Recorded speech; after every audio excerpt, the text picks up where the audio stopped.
What's up guys, Zach here, back with another video, this time one I really didn't want to bring you because as I'm going to talk about in this video, I think talking about mass shootings contributes to mass shootings. So I mean, it seems kind of silly to make an argument like that and then put out a video about mass shootings, but I feel like it needs to be said and put out there right now. Conservatives have pointed this out in the past, but right now media coverage from conservatives has been rather disappointing in the wake of this string of shootings. So the title of my video might seem kind of inflammatory, but I do intend to prove that the media is largely responsible for the pandemic of mass shootings.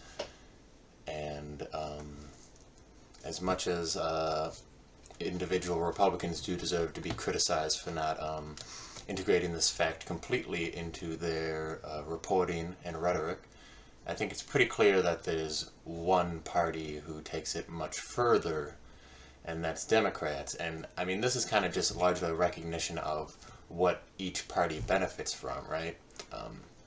Republicans benefit when there is a terrorist attack.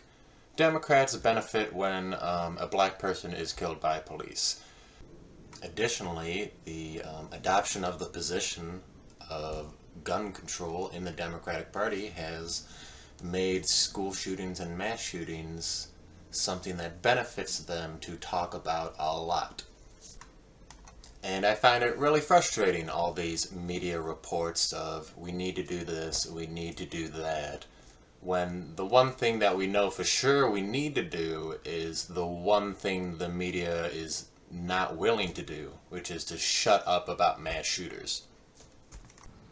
So let's get right into it. I have a PDF here called The Effects of Media Coverage on Mass Shootings by Michael Jeter and J.K. Walker.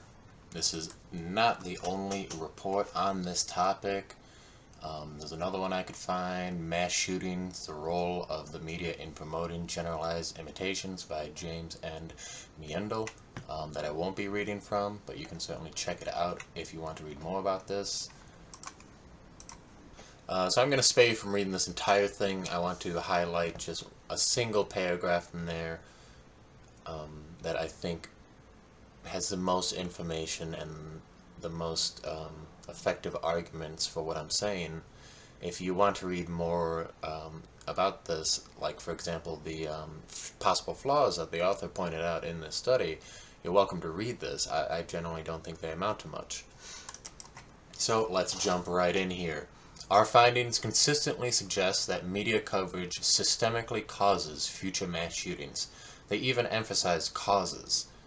These findings are consistent when accounting for weekday and month fixed effects, time trends, as well as characteristics of preceding mass shootings. A range of robustness checks support these conclusions. Using our benchmark estimation, a simple back-of-the-envelope calculation suggests that 55% of all mass shootings between January 1st, 2013 and June 23rd, 2016 are explainable by news coverage. In terms of time frames, news coverage seems to be systemically raising the number of mass shootings in the following 4 to 10 days, and the effect reverts back to statistical insignificance after approximately 12 days.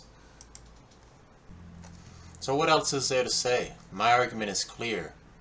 After the Buffalo shooting, Democrats, desperate to win the midterms, started peddling out extensive media coverage of this shooting, and now we've seen 3 other mass shootings in the span of the week, including the one in Uvalde, Texas, which is the second deadliest in school shooting history.